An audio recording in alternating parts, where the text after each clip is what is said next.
নমস্কার, আপনারা দেখছেন সংবাদ বাংলা ইউটিউব চ্যানেল। আপনাদের সাথে আমি ফাল্গুনী জানাবো আজকের বাছাই করা কিছু গুরুত্বপূর্ণ তাজা খবর। প্রধান সংবাদগুলি জানার আগে শুরুতেই দেখে নিন আজকের হেডলাইন। 4 বছরের ঘুমন্ত শিশু কন্যাকে অপহরণ করে যৌন নির্যাতন, তারকেশ্বরের ড্রেন থেকে উদ্ধার দেহ। কেউ ছিলেন 10 বছর, কেউ 20 বছর। SIR শুরু হতেই উধাও দমদমের সাপুই পাড়ার বহু বাসিন্দা। বাসের সঙ্গে ডাম্পারের মুখোমুখি সংঘর্ষে হাওড়ার আমতায় আহত 25 জন যাত্রী। ভোটের আগে বিজেপিতে যোগ দিচ্ছে নদীর, শুভেন্দুর মুখে জ্বালা, প্রশংসা বাজছে জল্পনা। যারা SIR কে NRC বলে মুসলিমদের তাতাচ্ছেন, তারাই কিন্তু SIR অ্যাকসেপ্ট করেছেন। TMC কে আক্রমণ শানালেন শুভেন্দু। মাত্র 15 দিনের অধিবেশন, সংসদকে ভয় পাচ্ছে সরকার, তো বিরোধীদের পাল্টা দিলেন রিজিজু। রাতের অন্ধকারে তৃণমূলের BLA কে বাড়িতে ডেকে ফর্ম সর্টিং এর অভিযোগ BLOর বিরুদ্ধে, ভাইরাল ভিডিও। শুভেন্দু অধিকারী একজন পাল্টিবাজ নেতা, এবার পার্থ ভৌমিকের নিশানায় বিধানসভার বিরোধী দলনেতা। ডায়মন্ড হারবারে নিজের 13 বছরের মেয়েকে 2 বছর ধরে ধর্ষণের অভিযোগে গ্রেপ্তার নরপশু বাবা আসাদুল শেখ। বেধড়ক মারধর, চুলের মুঠি ধরে অমানবিক অত্যাচার, হাওড়ায় দাদার হাতে নির্যাতনের শিকার বোন। বিহার ভোট মধ্য গগনে, রাহুল ঘুরছেন জঙ্গল সাফারিতে, উনি পর্যটকের নেতা, কটাক্ষ বিজেপির। দেশে ওষুধের ওভারডোজে প্রতি সপ্তাহে মৃত্যু 12 জনের, বলছে NCRB এর পরিসংখ্যান। চাঁদনী চকের কাছে CESCর অফিসে ভয়াবহ অগ্নিকাণ্ড, কালো ধোঁয়ায় ঢাকলেও আকাশ। প্রিয় দর্শক, আপনি যদি আমাদের চ্যানেলে নতুন হয়ে থাকেন তাহলে চ্যানেলটিকে সাবস্ক্রাইব করে পাশে থাকা বেল আইকনটি ক্লিক করে রাখুন পরবর্তী খবরের আপডেটগুলো সবার প্রথমে পেতে। হুগলির তারকেশ্বরে 4 বছরের এক শিশু কন্যাকে যৌন নির্যাতনের অভিযোগে চাঞ্চল্য ছড়িয়েছে। শনিবার ভোরে তারকেশ্বর স্টেশন সংলগ্ন এলাকায় আশ্রয় নেওয়া এক পরিবারের ওই শিশুটিকে ঘুমের মধ্যে থেকে অপহরণ করা হয় বলে অভিযোগ। পরিবার জানায় শিশুটি ঠাকুমার পাশে মশারির ভেতরে ঘুমোচ্ছিল। সেখান থেকে মশারি কেটে তাকে তুলে নিয়ে যায় দুষ্কৃতীরা। ভোর থেকে শুরু হয় হন্যে হয়ে খোঁজাখুঁজি। শেষমেশ দুপুরে রক্তাক্ত অবস্থায় শিশুটিকে উদ্ধার করা হয় কাছের একটি ড্রেন থেকে। প্রথমে তাকে তারকেশ্বর গ্রামীণ হাসপাতালে নিয়ে যাওয়া হলে প্রাথমিক চিকিৎসার পর ছেড়ে দেওয়া হয়, তবে সন্ধ্যায় পুনরায় স্বাস্থ্য পরীক্ষার জন্য চন্দননগর মহকুমা হাসপাতালে পাঠানো হয়। হুগলি জেলা গ্রামীণ পুলিশ জানিয়েছে, পরিবারের পক্ষ থেকে অভিযোগ দায়েরের পর পস্কো আইনে মামলা রুজু করে তদন্ত শুরু হয়েছে। এই ঘটনার প্রতিবাদে বিজেপি নেতা কর্মীরা হাসপাতালে গিয়ে বিক্ষোভ দেখান এবং পুলিশের বিরুদ্ধে যথাযথ ব্যবস্থা না নেওয়ার অভিযোগ তোলেন। পরে তারা তারকেশ্বর থানার সামনে ধর্নায় বসেন। বিজেপির আরামবাগ সাংগঠনিক জেলা সহসভাপতি গণেশ চক্রবর্তী অভিযোগ করেন, প্রশাসন বিষয়টি ধামাচাপা দিতে চাইছে। অন্যদিকে তারকেশ্বরের তৃণমূল বিধায়ক রামেন্দু সিংহ রায় বলেন, ঘটনাটি অত্যন্ত দুঃখজনক, কিন্তু বিজেপি প্রতিটি ঘটনাকে রাজনৈতিক রং দিতে চায়। বর্তমানে পুলিশ অভিযুক্তদের শনাক্ত করার চেষ্টা চালাচ্ছে এবং গোটা ঘটনায় ব্যাপক উত্তেজনা ছড়িয়েছে এলাকায়। কেউ থাকতেন 10 বছর ধরে, আবার কেউ 20 বছর ধরেও বসবাস করতেন, কিন্তু SIR প্রক্রিয়া ঘোষণা হতেই রাতারাতি ফাঁকা দমদমের সাপুইপাড়া। স্থানীয় বাসিন্দাদের দাবি, রাত নামতেই রীতিমতো ঘর বন্ধ রেখে পালাচ্ছেন বাসিন্দারা। গত মাসের শেষে বাংলা সহ দেশের একাধিক রাজ্যে SIR প্রক্রিয়া ঘোষণা করে নির্বাচন কমিশন এনামুরেশন ফর্ম নিয়ে বাড়ি বাড়ি যাচ্ছেন BLOরা। এর মধ্যে আতঙ্কে রাতের অন্ধকারে বহু এলাকা থেকে মানুষজন শহর ছেড়ে নাকি চলে যাচ্ছে। সেই চিত্রের অন্যথা হলো না দমদম সাপুইপাড়া। দমদমের সাপুইপাড়া কলোনিতে প্রায় 70টিরও বেশি ঘর রয়েছে, কয়েকশো মানুষের বসবাস। অভিযোগ, SIR অর্থাৎ বিশেষ নিবিড় সংশোধনের প্রক্রিয়া শুরু হতে ওই কলোনির অন্তত 10টি ঘরের বাসিন্দারা এলাকা ছেড়ে পালিয়েছে, এমনকি রাতের অন্ধকারে সবার চোখ এড়িয়ে চলে গিয়েছে বলে দাবি। তবে কোথায় গিয়েছে তা জানেন না বলেই দাবি স্থানীয়দের। বহু বছর ধরে দমদমের সাপুইপাড়া কলোনিতে বসবাস রেশমা বিবির। তিনি জানান, SIR ঘোষণা হতেই 10টি ঘরের বাসিন্দারা চলে গেছে। কেউ থাকতেন 5 বছর, আবার কেউ থাকতেন 10 বছর, এমনকি 20 বছর ধরেও রয়েছেন এমন মানুষজন রাতের অন্ধকারে কলোনি ছেড়ে চলে গিয়েছে বলে এই দাবি রেশমা বিবির। তবে কে কোথায় গিয়েছে তা জানেন না বলেই জানান। তবে রেশমা বিবি বলেন, SIR প্রক্রিয়া ঘোষণা হওয়ার পর থেকেই আতঙ্কে ছিলেন। দেশ ছেড়ে চলে যেতে হবে বলে আতঙ্ক ছিল, সেই কারণে এমন অবস্থাও বলে জানিয়েছেন স্থানীয় ওই বাসিন্দা। বলে রাখা প্রয়োজন, বছর ঘুরলেই বাংলায় বিধানসভা নির্বাচন। আর তার আগেই বাংলায় শুরু হয়েছে SIR অর্থাৎ বিশেষ নিবিড় সংশোধন প্রক্রিয়া। বাড়ি বাড়ি যাচ্ছেন BLOরা। ভোটার তালিকা খতিয়ে দেখার কাজ চলছে, যদিও SIR নিয়ে মানুষ আতঙ্কে রয়েছে, কথা বারবার বলেছে তৃণমূল। বৈধ ভোটারের নাম বাদ যেতে পারে এমনও আশঙ্কা প্রকাশ করা হয়েছে। এরই মধ্যেই রাতের অন্ধকারে যেভাবে দমদমের সাপুইপাড়া কলোনির বাসিন্দারা ঘর ছেড়ে চলে যাচ্ছেন, যা খুবই গুরুত্বপূর্ণ।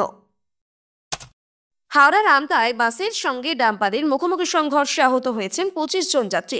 হাওড়া ঝিকিরা রুটের বেসরকারি বাসকে ধাক্কা মারে উল্টো দিক থেকে আসা একটি ডাম্পার। গ্রামবাসীরা ছুটে এসে উদ্ধার কাজ শুরু করে। প্রথমে সকলকে আমতা গ্রামীণ হাসপাতালে নিয়ে যাওয়া হয়। কয়েকজনের অবস্থা আশঙ্কাজনক হওয়ায় তাদের উলুবেড়িয়া মহকুমা হাসপাতালে স্থানান্তরিত করা হয়েছে।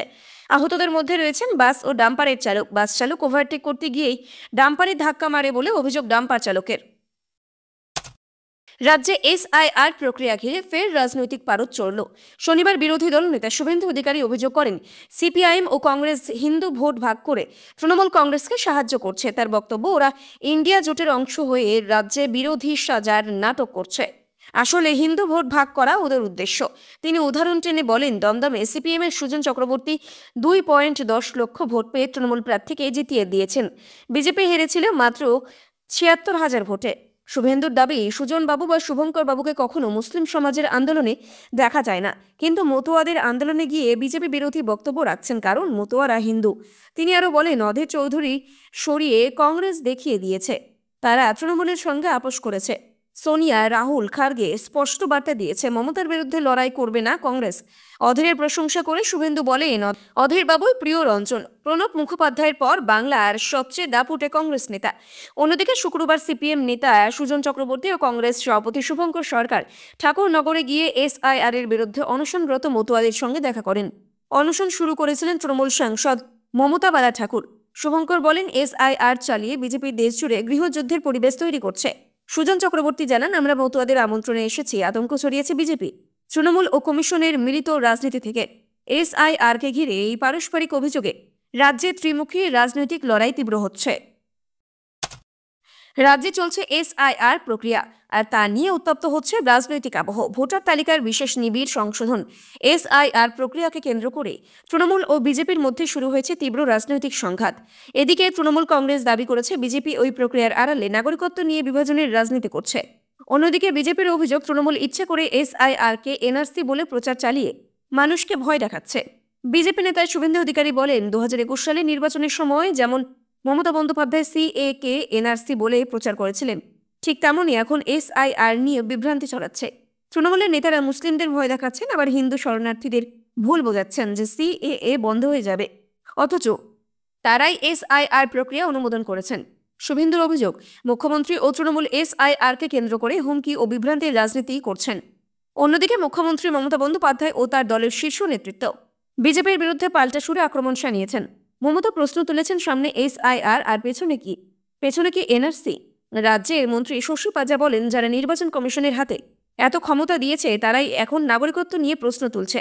ভোটার তালিকা সংশোধনের কাজে নাম করে নাগরিকত্ব যাচাই হচ্ছে, এটা গণতন্ত্রের জন্য বিপজ্জনক। SIR আবহে ইতিমধ্যেই রাজ্যে মৃত্যুর ও আত্মহত্যার একাধিক ঘটনার সামনে এসেছে। তৃণমূল ওই ঘটনাগুলিকে হাতিয়ার করে বিজেপির বিরুদ্ধে স্বরূপ দাবি করছে। SIR আতঙ্কের জন্যই এই সব ঘটছে। তবে বিজেপির পাল্টা বক্তব্য, তৃণমূল এই সব মৃত্যু নিয়েই রাজনীতি করছে। এই পরিস্থিতিতে প্রশাসনিক কাজের পাশাপাশি রাজনৈতিক ময়দানেও চলছে SIR নিয়ে টানাপোড়েন। রাজ্যে এখন ভোটার তালিকা সংশোধনের চেয়ে বড় প্রশ্ন, এই SIR কি শুধুই প্রশাসনিক পদক্ষেপ, নাকি এর আড়ালে লুকিয়ে রয়েছে বড় কোনো রাজনৈতিক খেলা? 1 ডিসেম্বর থেকে সংসদের শীতকালীন অধিবেশন শুরু হচ্ছে, চলবে 19 ডিসেম্বর পর্যন্ত। তার মধ্যে কর্মদিবস মাত্র 15টি। অন্যান্য অধিবেশনের তুলনায় এবারে কম দিন বরাদ্দ করা হয়েছে, নিয়ে ইতিমধ্যে সরব হয়েছে তৃণমূল কংগ্রেস সহ বিরোধীরা। এবার পাল্টা দিলেন কেন্দ্রীয় মন্ত্রী কিরেন রিজিজু। তৃণমূলের রাজ্যসভার দলনেতা ডেরেক ওব্রায়েন এক্স হ্যান্ডেলে লিখেছেন, প্রধানমন্ত্রী নরেন্দ্র মোদী এবং তার বিশেষ টিম বিশেষ রোগে আক্রান্ত, যার নাম সংসদ ভীতি। সংসদে মুখোমুখি হওয়ার ভীতি। 15 দিনের শীতকালীন অধিবেশন সন্দেহের উদ্রেক করছে। তিনি আরও বলেন, কেন্দ্রে নরেন্দ্র মোদী ক্ষমতায় আসার পর থেকেই সংসদের অধিবেশনে ক্রমশ ছোট হয়েছে। নিজেদের বক্তব্যের সপক্ষে তিনি রীতিমতো পরিসংখ্যান তুলে ধরেন। কংগ্রেসে জয়রাম রমেশও একই সুরে সরকারকে বিত্তে ছাড়েননি। তিনি প্রশ্ন তুলছেন, সরকারের হাতে কি বিতর্কের জন্য কোনো বিল বা ইস্যু নেই, নাকি দিল্লির দূষণের ভয়ে সংক্ষিপ্ত করা হচ্ছে অধিবেশন? আমার মনে হয় সরকার শুধু নামমাত্র অধিবেশন করেই কাজ সারতে চাইছে। ব্যাপারটা অদ্ভুত লাগছে। পাল্টা এসেছে সংসদ বিষয়ক মন্ত্রী কিরেন রিজিজুর কাছ থেকে। তিনি কটাক্ষ করে বলেছেন, কংগ্রেস এমন ভাব করছে যেন ওরা সংসদ অধিবেশন চালাতে খুবই আগ্রহী। আমি বারবার কংগ্রেসের কাছে অনুরোধ করেছি, অধিবেশন চলতে দিন। যে সব সাংসদরা কাজ করতে চায় তাদের বাধা দেবেন না। আবারও একটা অনুরোধ করব, দয়া করে সংসদে কাজটা হতে দিন। রাজনৈতিক বিশ্লেষকদের মতে বাদল অধিবেশনের মতোই এবারও এসআইআর ইস্যুতেই তপ্ত হতে পারে সংসদ। এসআইআর নিয়ে এবার তৃণমূল কংগ্রেস তোলপাড় করতে পারে অধিবেশন। বিহার বিধানসভা নির্বাচনের ফলাফলের প্রভাব পড়ার সম্ভাবনা রয়েছে অধিবেশনেও। বিরোধী সরকারের বিরুদ্ধে বিক্ষোভ দেখাতে পারেন। অন্যদিকে মোদী সরকারের তরফে একাধিক গুরুত্বপূর্ণ বিল পাশ করিয়ে নেওয়ার চেষ্টা হতে পারে। তালিকায় রয়েছে সংবিধানের 129 ও 130তম সংশোধনও, পাবলিক ট্রাস্ট বিল, ইনসলভেন্সি ও দেউলিয়া বিলও পাশ করানোর চেষ্টা করবে সরকার পক্ষ। শীতকালীন অধিবেশনে রাজ্যসভার চেয়ারম্যানের আসনে বসবেন দেশের নতুন উপরাষ্ট্রপতি সিপি রাধাকৃষ্ণন, যিনি সেপ্টেম্বর মাসে শপথ নেন। রাজ্যে এসআইআর প্রক্রিয়া শুরু হতেই নানা অনিয়ম ও নিয়ম ভঙ্গের অভিযোগ সামনে আসছে। বীরভূমের নলহাটিতে এবং পূর্ব বর্ধমানের কালনায় দুটি ঘটনায় চাঞ্চল্য ছড়িয়েছে। অভিযোগ, তৃণমূল কর্মীদের সহায়তায় বিএলওরা ভোটার তালিকার ফর্ম বিলি ও সোর্টিং করছেন রাজনৈতিক প্রভাবে। বীরভূমের নলহাটির 159 নম্বর বুথে বিএলও আমিনা বেগমের বিরুদ্ধে অভিযোগ, তিনি রাতের অন্ধকারে তৃণমূলের বিএলএ কে বাড়িতে ডেকে ফর্ম সোর্টিং করছেন। ভাইরাল ভিডিওয় তাকে বলতে শোনা যায়, সোর্টিং করবে বিএলএ, আমাকে সাহায্য করবে। বিজেপির কর্মীরা প্রতিবাদ জানালে তাদের সঙ্গে তৃণমূলের বিএলএ দেবেশ দাসের বচসা বাঁধে।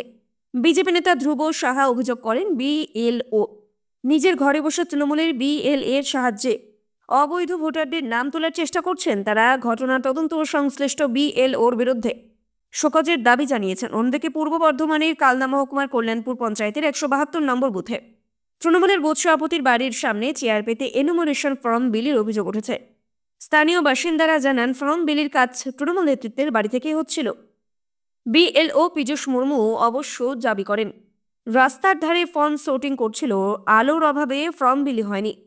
বিজেপি নেতা সুভাষ পাল বলেন, এটা নির্বাচন কমিশনের নিয়ম বিরোধী কাজ, আমরা অভিযোগ জানাবো। তবে তৃণমূল নেত্রী আরতি মিশ্র পাল্টা দাবি করে বলেন, নিয়মভঙ্গ হয়নি, আমরা শুধু মানুষের সুবিধার জন্য ফর্ম বিতরণের ব্যবস্থা করেছিলাম। কালনার মহকুমা শাসক অহিংসা জৈন জানিয়েছেন, অভিযোগের পর বিএলওকে বাড়ি বাড়ি ফর্ম বিলি নির্দেশ দেওয়া হয়েছে এবং ভবিষ্যতে অনিয়ম ধরা পড়লে কড়া ব্যবস্থা নেওয়া হবে। গত 4 নভেম্বর থেকে রাজ্যে শুরু হয়েছে এসআইআর শুরু হওয়ার পর থেকে বিভিন্ন জায়গায় বিক্ষিপ্ত ঘটনা ঘটছে। কোথাও বিএলওদের উদাসীনতার ছবি দেখা যাচ্ছে, কোথাও আবার এসআইআর নিয়ে প্রতিবাদ করছে স্থানীয় বাসিন্দারাই। এই নিয়ে এবার প্রতিবাদীদের বিরুদ্ধে সুর চড়িয়েছেন বিধানসভার বিরোধী দলনেতা শুভেন্দু অধিকারী। শনিবার শুভেন্দু অধিকারীকে নিয়ে কটাক্ষ করলেন তৃণমূল সাংসদ পার্থ ভৌমিক। তিনি বলেন, উনি পাল্টেবাজ নেতা, ওনার চরিত্রের মধ্যেই পাল্টিবাজ রয়েছে। তা না হলে দীর্ঘ সময় গান্ধীজির আদর্শে চলা তৃণমূলের সঙ্গ ছেড়ে গান্ধী বিরোধী দল বিজেপি যোগ দিতে পারে? এতদিন সে বলছিল এসআইআর এর বিরুদ্ধে কাজ করছে তৃণমূল, তবে এখন তিনি বলছে যে পশ্চিমবঙ্গের মানুষ এসআইআর এর বিরুদ্ধে। বিহারে প্রথম দফার নির্বাচন শেষ, দ্বিতীয় দফার ভোট মঙ্গলবার। রবিবার শেষ প্রচার। প্রধানমন্ত্রী নরেন্দ্র মোদী, অমিত শাহ, রাজনাথ সিং থেকে শুরু করে বিজেপির ছোট বড় প্রায় সব নেতাই বিহারে প্রাণপাত করছেন। অথচ বিরোধী শিবিরের সবচেয়ে বড় মুখ রাহুল গান্ধী উধাও। শনিবার বিহারে কোনো সভা করেননি রাহুল, উল্টে মধ্যপ্রদেশে গিয়েছিলেন জঙ্গল সাফারিতে। আসলে শনিবার মধ্যপ্রদেশে কংগ্রেসের জেলা সভাপতিদের একটি প্রশিক্ষণ শিবির ছিল। সেই শিবিরের জন্যই রাহুল গান্ধী ভোট প্রচার থেকে বিরতি নিয়ে চলে যান মধ্যপ্রদেশে। সেটা রাজনৈতিক কর্মসূচি ছিল, কিন্তু ওই প্রশিক্ষণ শিবিরের আগে রাহুল চলে যায় জঙ্গল সাফারিতে। শনিবার সাত সকালে প্রায় 10 কিলোমিটার জঙ্গল সাফারি করেন তিনি। তাই নিয়ে কটাক্ষ করেছে বিজেপি। গেরুয়া শিবিরের মুখপাত্র শেহজাদ পুনাওয়ালা বলেছেন, রাহুল বিরোধী দলনেতা নন, আসলে তিনি পর্যটন ও পার্টি করার দলনেতা।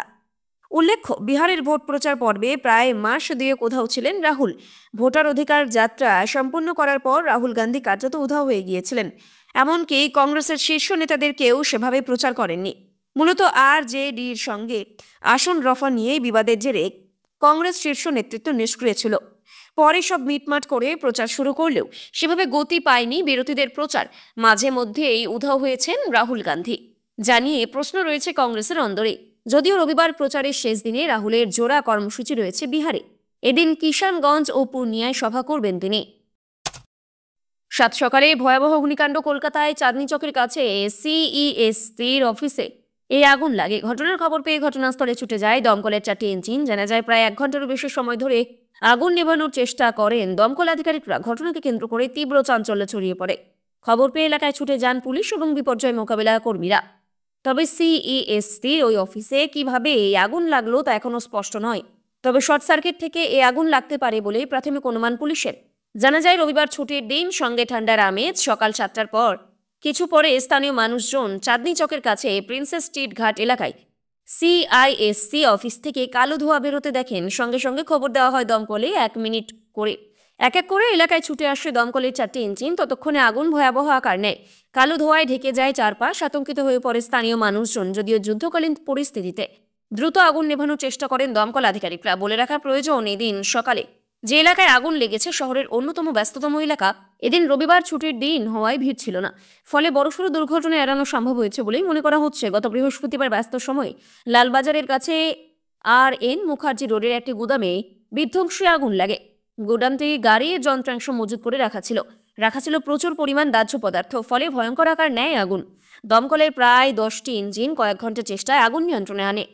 আজ 9 নভেম্বর রবিবার ছিল আজকের এই বিশেষ খবর। আজকের মতো এখানেই শেষ করছি। আবার দেখা হবে নতুন আপডেট নিয়ে। নিয়মিত সঠিক খবর পেতে সংবাদ বাংলা চ্যানেলটি সাবস্ক্রাইব করুন। ভালো লাগলে লাইক আর শেয়ার করতে ভুলবেন না। ধন্যবাদ।